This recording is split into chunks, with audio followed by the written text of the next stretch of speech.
So we kind of went down the rabbit hole there. I'm sorry, buddy. No, I man, do that's all that, good. man. I'm Look, passionate. it's good stuff. It's good stuff. But I wanted to ask, and there was something you said that made me want to jump into this, but then we started talking. And so if you were going to describe Central to somebody who say has never left New York or, LA, Los Angeles, not Yeah, Louisiana, yeah.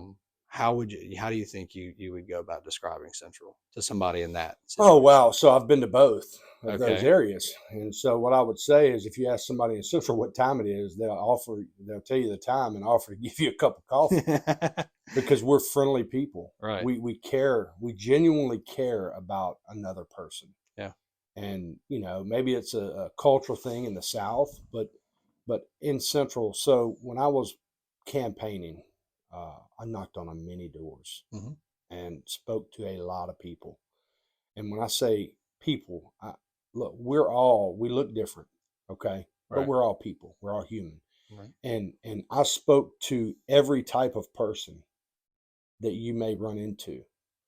And they all want the same things. They all want good roads, ditches that drain, Yeah. a safe, crime-free city that has things to do in it. Yeah. It doesn't matter where they're from, and the 33 churches make sure that they're open and serving. Yeah. And so what I've learned is we can elevate this community through our churches. We can continue to grow this community by faith, family, and education, focused on those goals. Right. And everything else will fall into place because it's almost like a supernatural power that's taken over when you do that. Okay. Yeah. I mean, it takes some I mean, it takes, crazy ideas. yeah, I it mean, takes other stuff, I but talked to, I had a meeting with my planning team this morning, and I'm rambling on about the plan, Main Street 2030, and these people are way smarter than I am. I'm not a planner. I'm just a right. guy who's got big dreams. If you see my Disney World picture, I mean, you got Walt and Mickey walking across the bridge, and in the clouds is Walt's dreams.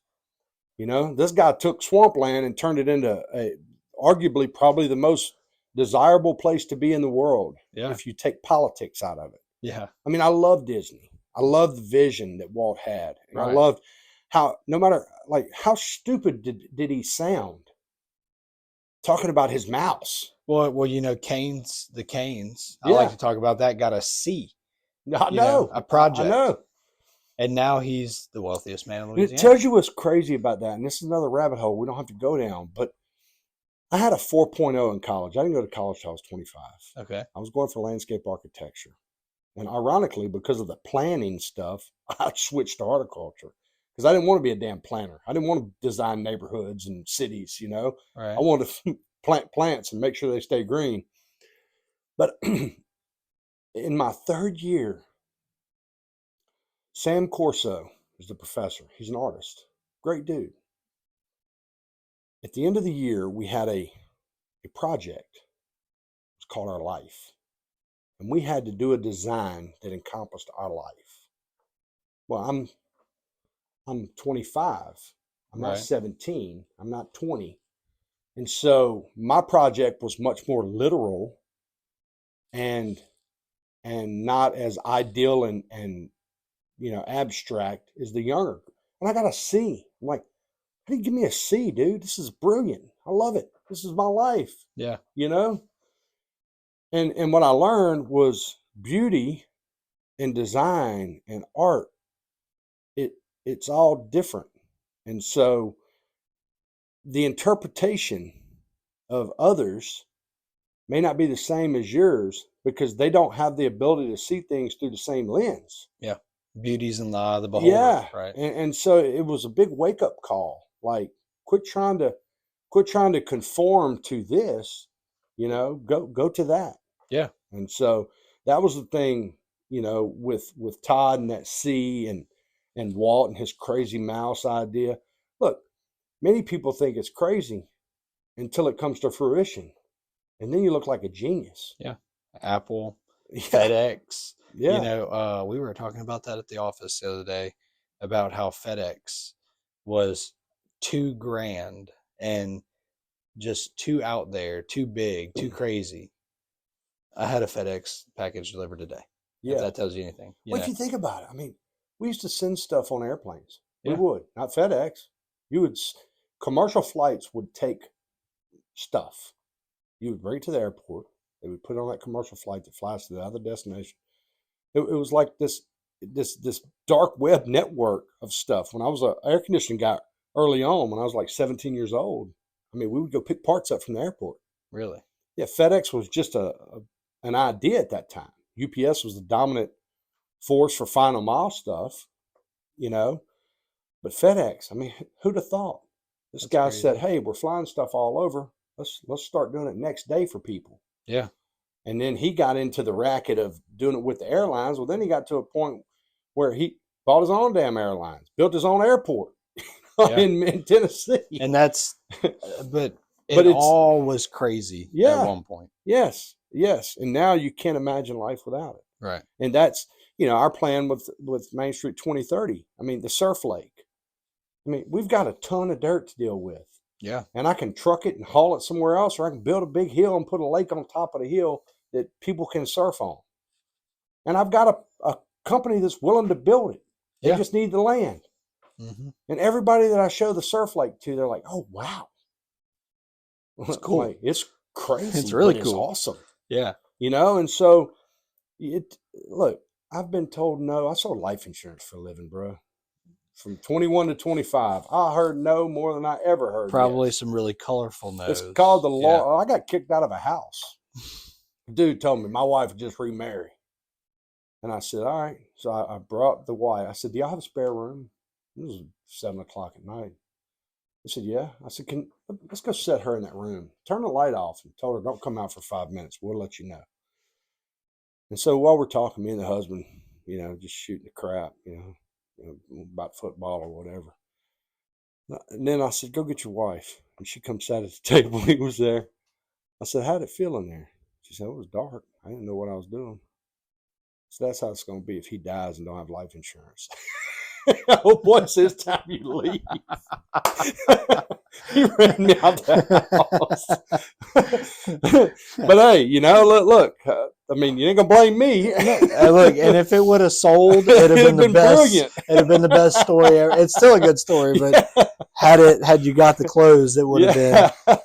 That's it. But I mean, it's like sometimes you just throw caution in the wind. You got to take a leap. Yeah. Don't be scared of getting knocked down. You got to take a leap. I agree. So I think, and that's what started this city. Yeah. A group of people said, we want our own school system. And they wasn't scared. They didn't care. They didn't care that 40% of the people said, we don't want a city. Well, and they probably didn't know what went into it either. No. They probably said, hey, we want a city. What does it take? Oh, it takes that? All right. Well, let's do it. Yeah, and they did it. Yeah. And I'm so thankful for that group. Now, as the fourth mayor of the city, which I jokingly talk about my statue, it'll be me dressed as Obi-Wan, with Mayor the Fourth. Yeah. On the placard, but that's for another day.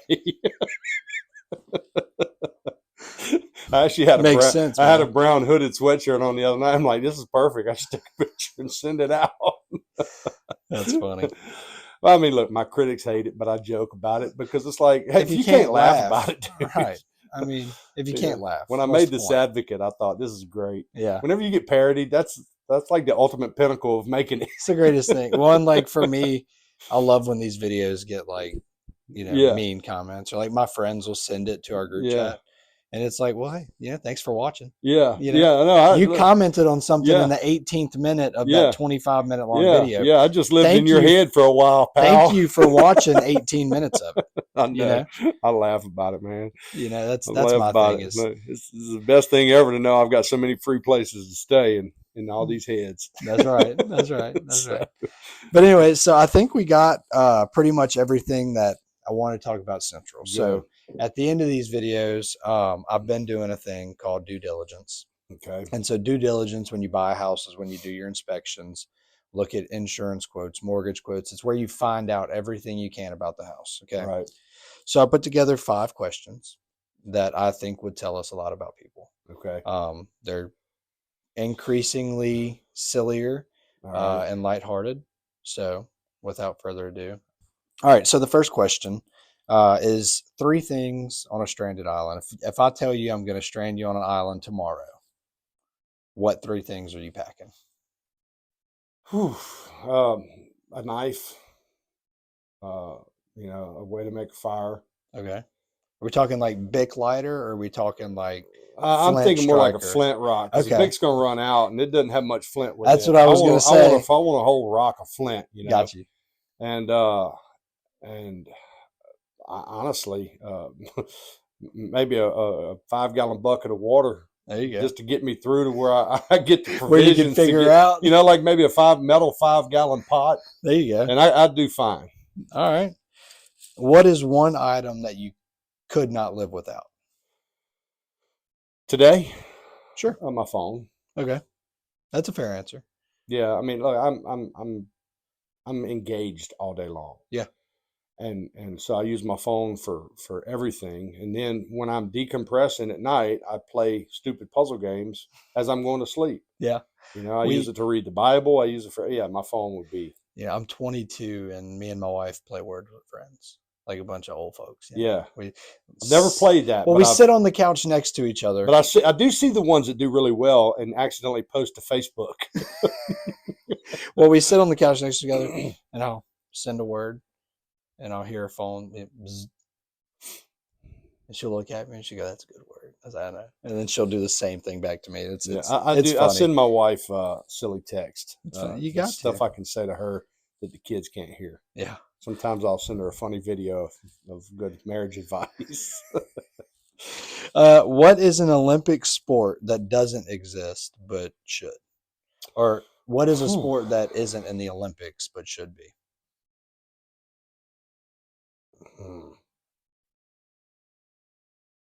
Golfing.